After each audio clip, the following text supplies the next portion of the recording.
An Irish independent digital subscription doesn't just get you the news. It gets you the best of Ireland's stories all in one place. Whether it's the best of politics, business, sport, entertainment or lifestyle.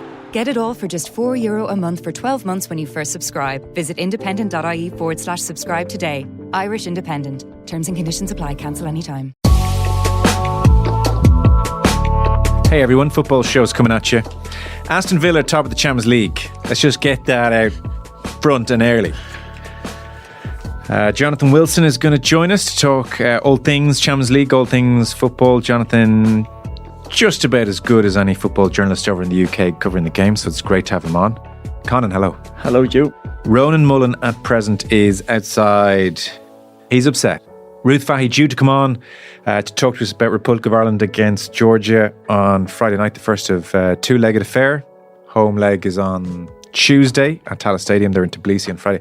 Unfortunately, Ruth, who's over working with Colorado Rapids, of course, has had to pull out last minute. Work, pesky Colorado Rapids have intervened. So she sends big apologies and she promises to come on early next week to talk about the Georgia leg one into leg two.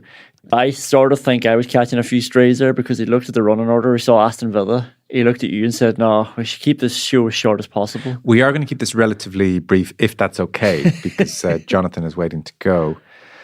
But Aston Villa are indeed top of Champions League table. Now, 4 teams, including Liverpool, can catch them this evening, but at a minimum, Conan, you will have at least a week of joint top, worst case scenario, joint top of Europe after 3 games in. How does it feel? I had a full day of it, so I've got all the screenshots I need. 3 games down. Like, that's a good chunk of games now as well. That's not just a one game wonder. 3 games. Head of Liverpool, head of Brest, who can also catch us.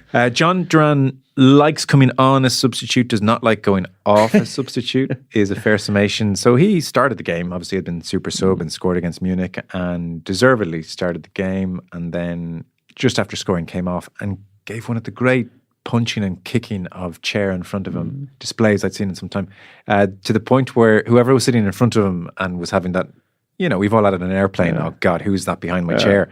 He didn't even turn around. He was like, I can tell John Duran's losing it. I'm just going to laugh as my chair repeatedly, violently gets kicked forward. There's 2 of them as Bogard and the Jelic, 2 defenders, 2 young defenders who were just sitting in front of him. I'll just take it. You seem to be taking off tape and chucking it at the back of their heads why, as well. Why was John Duran so annoyed, do you think? He just seems to be this type of character. I mean, it was interesting to me that they were asking Yuri Tielemans about it afterwards. You know, and every time they all talk about him, they always say, he's a bit mad. And that was one of the first things he said as well. Great player. You have to keep on him. His attention can go sometimes. Then they just started showing him this clip of him coming off.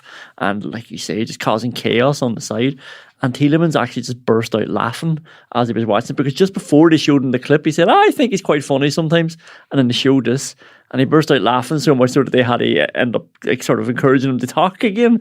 And they said, it's interesting that the manager didn't react. And Tielemans said, the manager doesn't care. You know, it's like they've seen it all before. They're willing to indulge him now because he's so good. Like actually on that clip as well, McGinn, who was just brought off, is sitting beside him on the bench laughing as well. Yeah. It's almost like they're just like, there goes John now. There's a degree of it's just Eric. And he's just signed a new contract last week. So we know he's not going to leave anytime soon now. Like he's signed up for 5 years. They beat Bologna. I was watching the game in Madrid, which I'll talk to Jonathan about in just a moment, but by all accounts, they were very comfortable winners. This was just a comfortable Champions League night at the office for Villa. Is that about right? Oh, yeah. And like they played really well. They haven't always been that good this year, but they're always potent, Aston Villa. They can always score, which is really a joy to watch. You know, you sit down every game, no matter how they play, you know they're going to create chances because of the way they play and the profile of player. And what's amazing now is they got some people back from injury, and they're starting to rotate the squad. That's why John Duran is suddenly starting, which isn't, you know, it's hardly a downgrade that much. You know, John McGinn starting, who hasn't been starting. Yeah. Kamara is back. Mings was warming up last night. It's, you know, I know injuries can happen again, but right now at this moment, you're like, geez, that is a team that could actually compete. They have a great chance of being top 8, which means they'll go through to the last 16. I guess to echo what a lot of people are saying, on their day, I mean, they're not going to win a Premier League. They don't have that depth. They're not that good. But on their day, can they beat pretty much anyone? Yeah, you know, like it could be a kind of a special year, maybe. Can they win the Champions League? Is that what you're asking me? I think I'm setting you up so that it's all the more crushing when they don't. Yeah, we'll have all the sound bites. I'm going to keep at you, though. You know, Colin, I think they could, though. I think they could. Tomorrow's a special day. 2-year anniversary of Unai Emery Oh my God. arriving in Aston Villa when they were fighting for relegation. Yeah. How is he not just the manager of Europe at all times at the moment? Yeah. Who got manager of the season last year? Did he get it?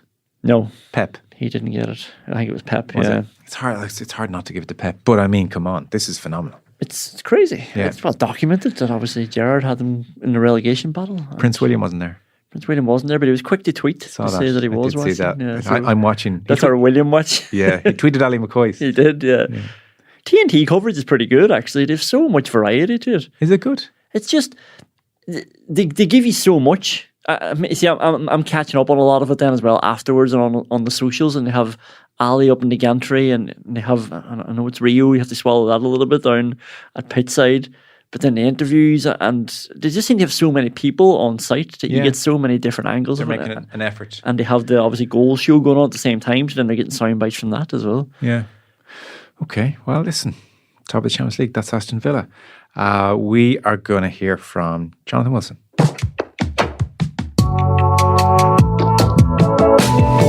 Jonathan Wilson is back with us. Jonathan, hello. Hi, how you doing? You started off with Arsenal, you switched to Madrid, Dortmund, you ended up with the goals show. It's another Champions League evening in your world. Yeah, it was a difficult one to know what to watch last night. And I guess maybe that suggests something good about the present format, although I'm sort of loath to claim that. But I thought, having seen Arsenal and the sort of implosion at Bournemouth on Saturday, I thought it was not impossible they might struggle against Shakhtar. And I don't think they played particularly well, but they did enough. And Shakhtar didn't. I mean, Shakhtar aren't having a great season themselves. By the time they took the lead, I think Arsenal were comfortable enough. Albeit, I think they needed to take the lead then. I think they were starting to get slightly anxious. And by that point, Dortmund had started to put a bit of pressure on Madrid, so I switched over to that. And then once Madrid went 3-2 up, I thought, no, I'll just watch the goal show, because I saw that Juve were on the brink of dropping points out to Stuttgart. Why are you loath to lavish praise on our new Swiss format? Because it's awful. And this was the sort of realization I had at the end of the night, that Real Madrid game was a really exciting game. There was some really good football in that, some really good goals. It was classic Real Madrid, classic Dortmund.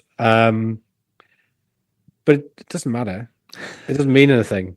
It doesn't really affect the chance of either side of going through.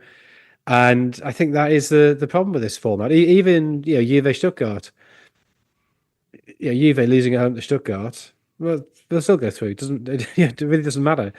And there was a moment when Dortmund are 2-0 up, and you might have had a situation in Madrid on 3 points from 3 games, and then you'd be thinking, God, this will be funny if they went out.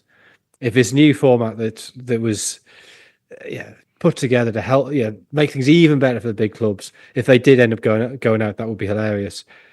But of course, it's Real Madrid and it's Dortmund, the most comebacky team in the world against the most give away a leady team in the world.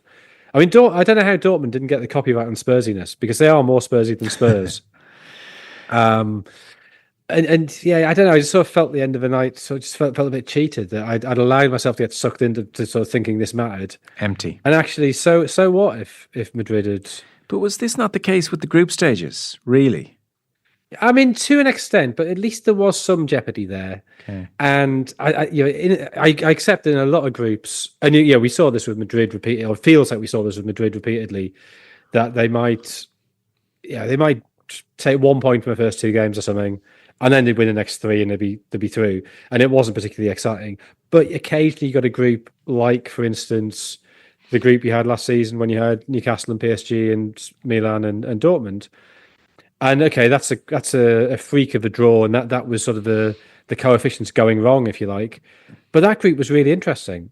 And what I think that the real sadness of this is those of us who are old enough to remember when the Champions League first came in, and the group stages you used to get, when it felt like every game really mattered, when every game was tough. And it's just it's a different world. I mean, partly because there weren't as many groups, I guess, so the quality was more concentrated. Yeah. But partly because a team like Nantes could be a real European danger, or Spartak Moscow could be a real European danger. And you go away to Panathinaikos, and it was a really difficult game. Oh yeah, the group in 98-9 when you had Burnley there, but when you had Manchester United and Bayern and Barca, and they were really high quality and every game mattered.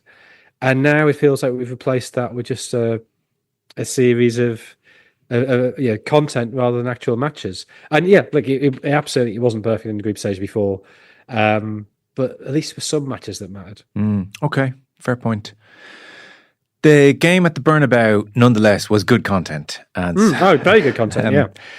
Madrid are just so odd. It's really, I think they're taking it to either greater depths or newer heights. I'm not sure which is the apt phrasing.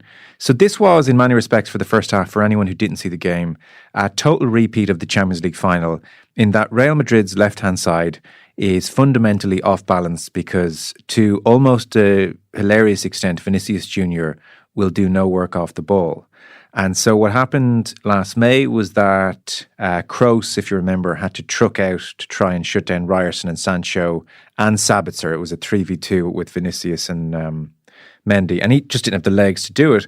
And so last night it's 37-year-old Luka Modric who has been forced to truck out to the left-hand side repeatedly.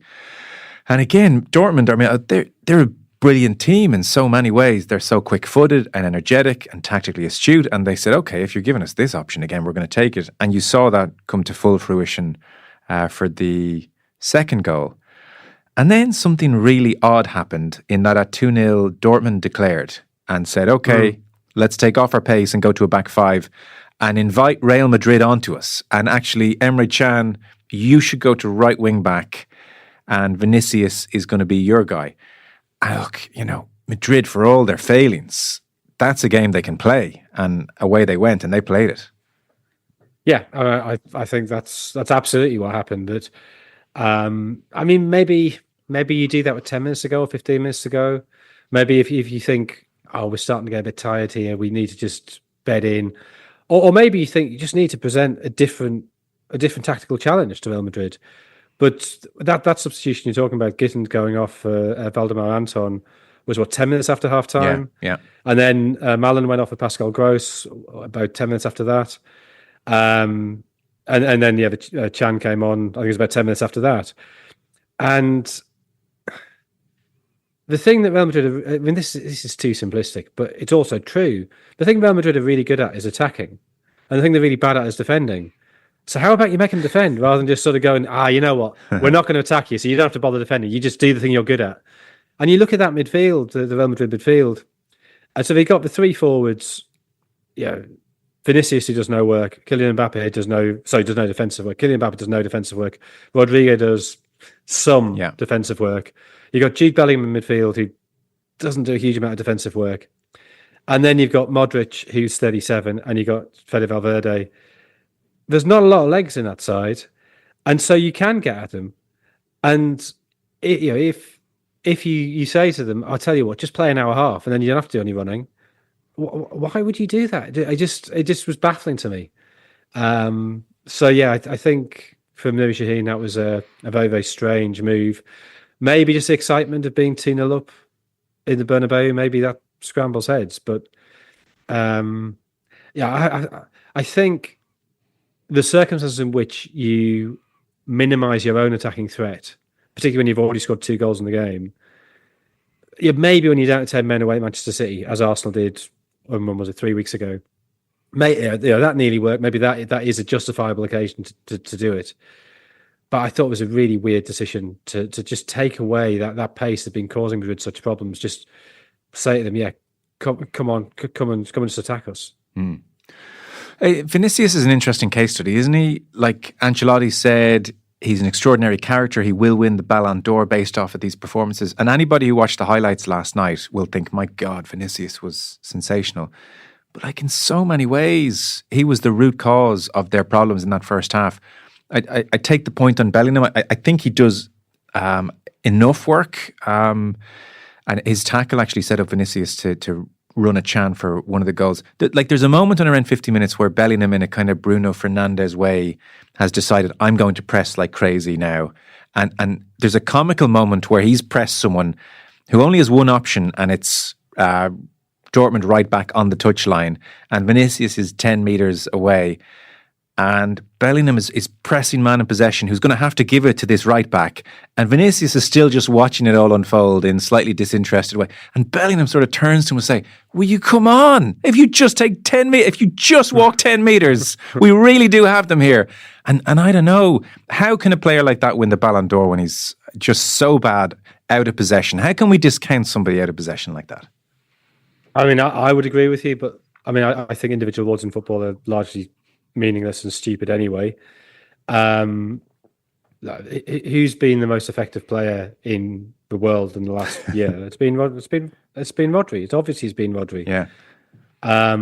But Rodri is not somebody who gets teenagers excited. You know, he's not somebody who scores brilliant goals. Well, he scores the odd brilliant goal, but he doesn't pick up the ball and run 40 yards at great pace and lash it in as Vinicius can do. I mean, Vinicius, I think, is an incredible finisher. Yeah. I think it'd be really interesting to know how he would have developed had he not been at Real Madrid. Had he been in a team that doesn't just dominate all the time. If he'd been at a team where you were expected to do some work, would he have been a different type of player, or was that always inbuilt with him? And I think the same with Mbappe. I think Mbappe really sort of, I don't want to say he's destroyed himself as a footballer, because he's still clearly a great footballer, but he's not the player he might have been if he'd gone to a proper club rather than to PSG and hung around there for ages. And going to Real Madrid's not really going to make him any better.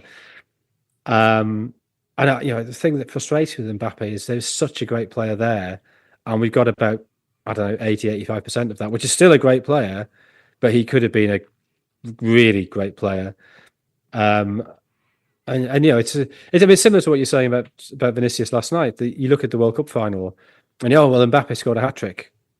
Well, two of them were penalties, and if he'd actually done anything in the first 70 minutes of the game, maybe they wouldn't have been 2-0 down, needing him to score a hat trick even to take the penalties.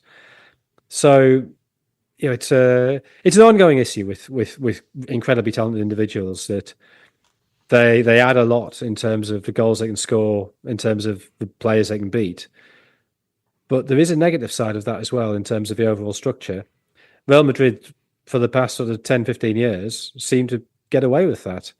You look at just how open they were, though, and you do wonder whether when we get to the quarterfinals and beyond, whether other teams will capitulate in the way that Dortmund did.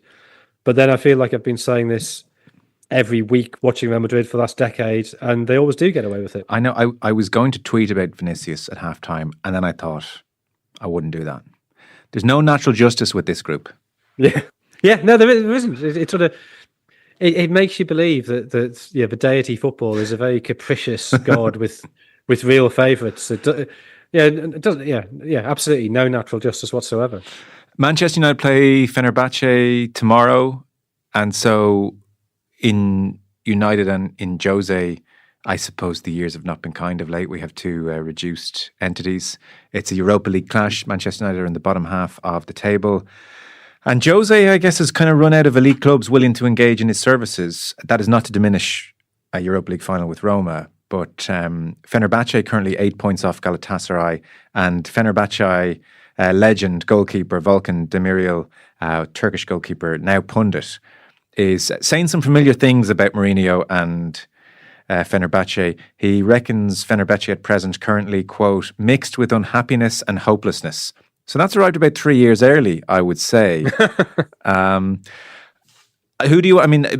I suppose, diminished. Jose, 61 years of age. I mean, Ancelotti's 65 and still, whatever sprinkling of magic he had 20 years ago, it's still effective. Whereas with Jose, he just feels so out of kilter with where the elite teams are in their coaching.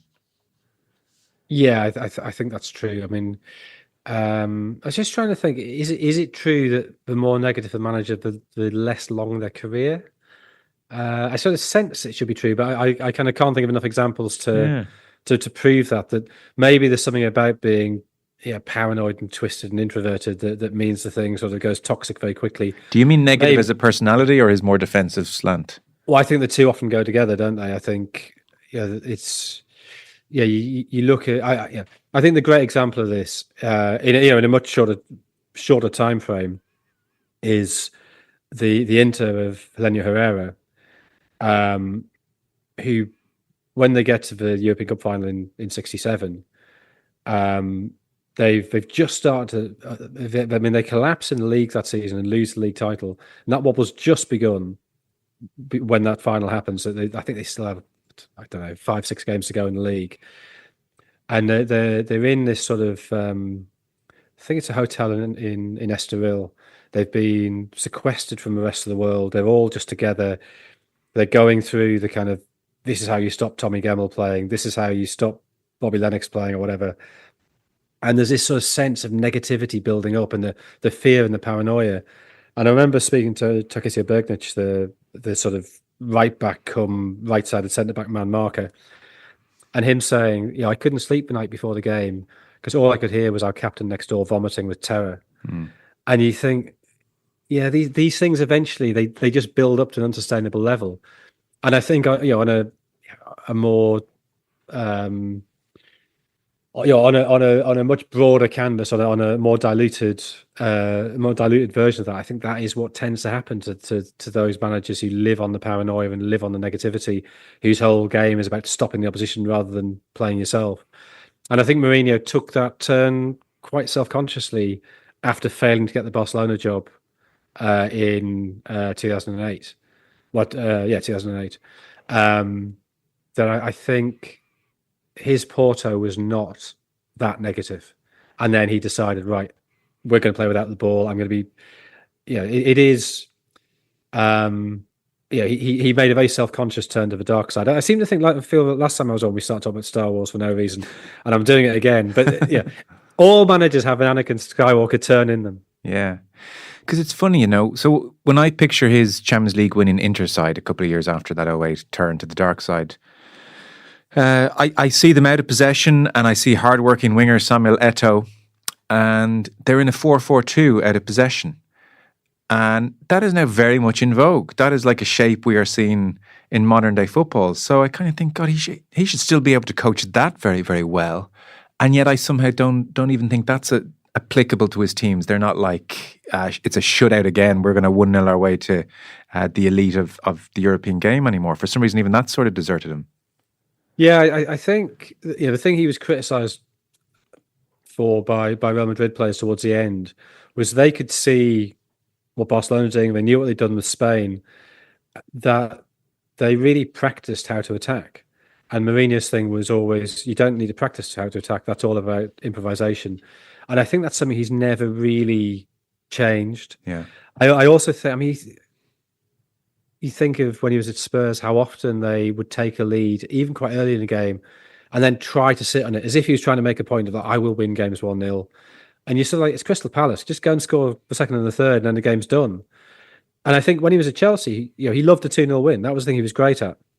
Go 1-0 up, reduce the risk factor a little, but still pose a threat. Get the second, game done. Yeah.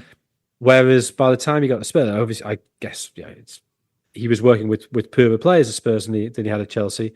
It was score the first goal, bed in, don't try and do anything. And I think that sort of paranoia overwhelmed him. And the point about age, I think, is interesting, that maybe Ancelotti is just a much more relaxed figure. Ancelotti, I think, has football in the right perspective. And maybe that's partly to do with having been a great player as well. He had less to prove than Mourinho. Because I don't know how Mourinho would genuinely handle the Vinicius situation. And Ancelotti is like kind of just, Ancelotti knows what's going on. It's just sort of like, well, we'll see how it goes. But it's just the way the two managers approach the game. Mourinho wouldn't pick him. No. When you think of games, the way he treated Joe Cole at Chelsea, for instance, Joe Cole was nowhere near as sort of relaxed in his attitude to defending as Vinicius. So Vinicius just wouldn't get away with that. He wouldn't be in the team.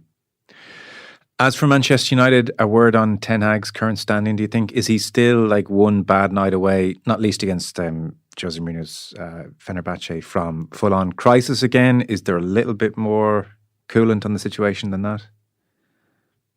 They did play very well second half against Brentford. You've got to caveat that by saying it's only Brentford. But, they won, and that's good, and they did play well in the second half, and Rashford looked good again.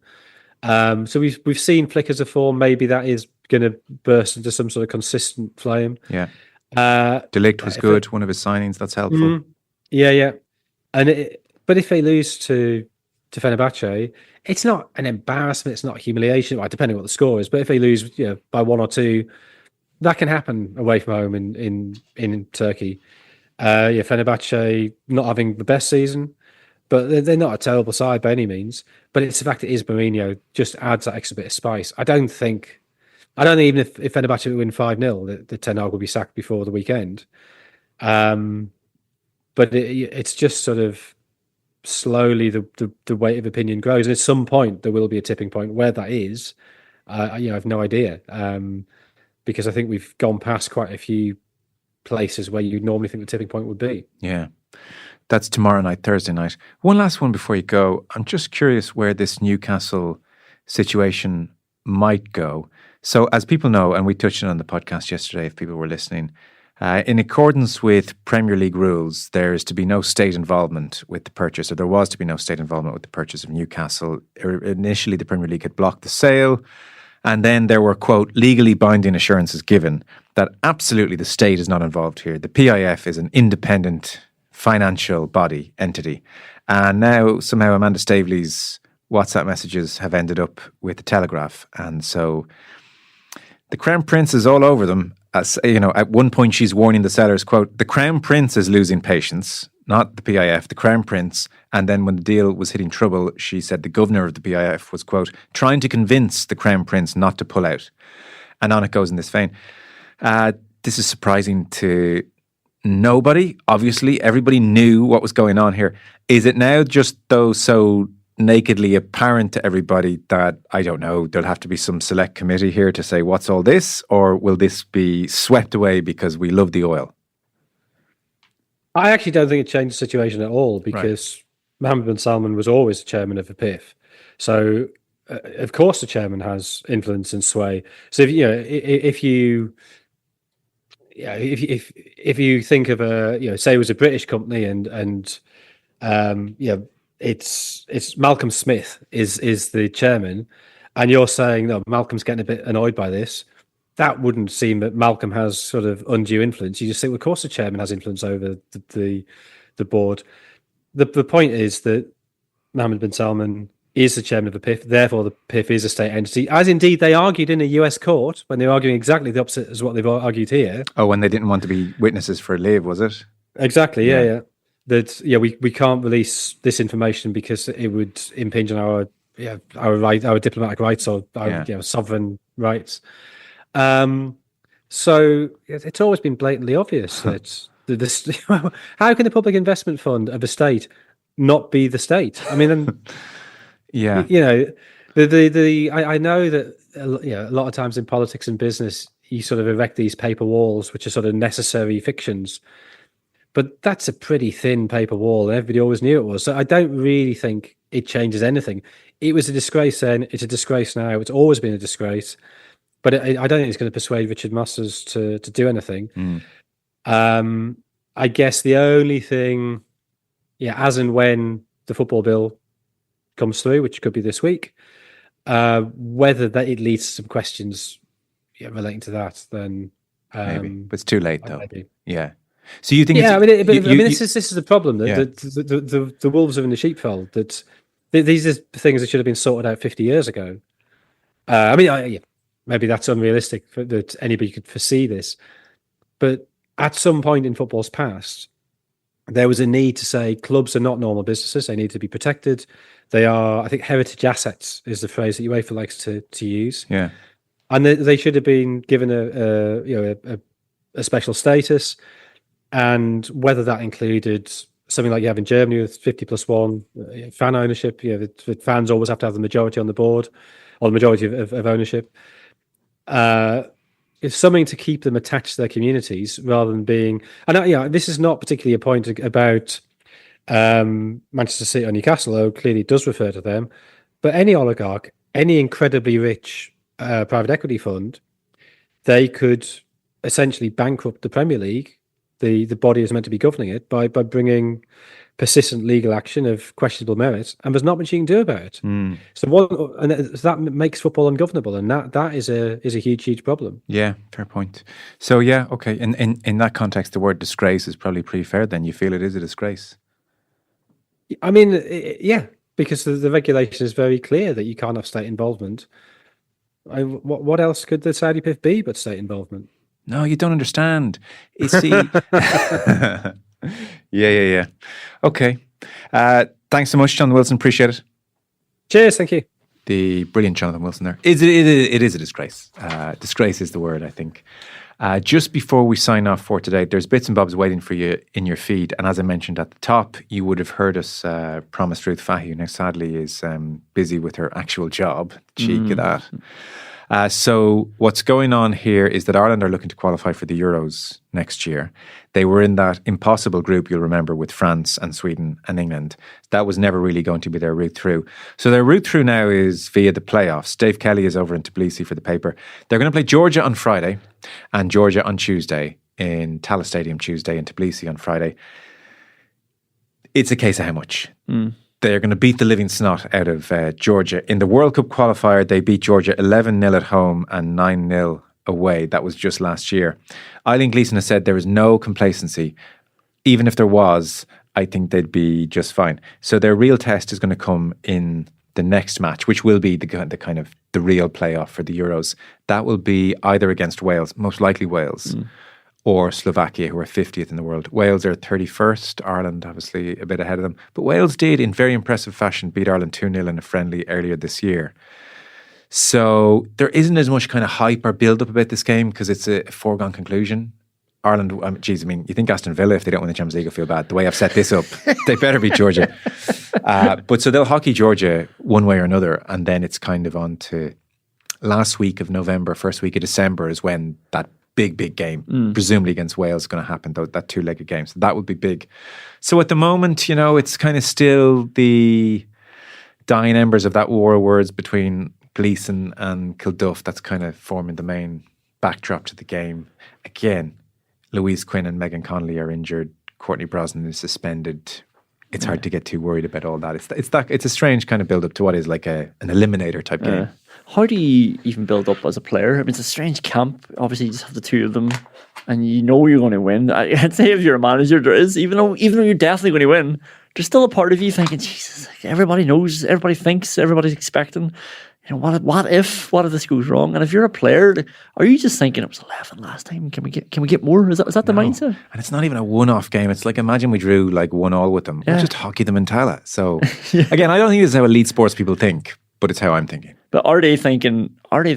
Can we get more than 11? I don't know. There's no value in that, obviously, because you're just winning a playoff game. There's no league on it, so there's not even an incentive. They're probably going to win 6 and then 8 on Tuesday. Come on. 14. Yeah, Georgia not very good, so that's where we are. We will talk to Ruth Fahy, I would think maybe Tuesday, although that will date very quickly. So maybe Wednesday? Monday, going to be super busy. Monday's a bank holiday. Yeah. Sorry, we're not doing a bank holiday show. We're working to live, not living to work here, folks. So, but we've got a nice little interview for you on Monday, which will be in your feed. And then Tuesday, there's no point doing a Tuesday podcast for a 7:30 kickoff on Tuesday, a date. So we'll do something on Wednesday. Yeah. Okay. Good to good to have that production meeting there. Yeah. Some great content. Put that in the timestamp. We're talking about chapters yesterday. Yeah. So let's talk to Ruth Fahy on Wednesday about Ireland through to playoff, I think is the best way to do that. Okay. So now when we finish this, should we stop recording, edit it, put it up on the feeds, stuff like that, maybe cut some bits up for publish social. it. Yeah. Good. And then we'll just suppose go again tomorrow then. We've rugby tomorrow. So Rory O'Connor and Ian Madigan with us. Ireland squad has been announced. No, huge shock. Kellen Dara's captain. So we'll talk to the boys about that tomorrow. Colin, thank you. Thank you, Joe.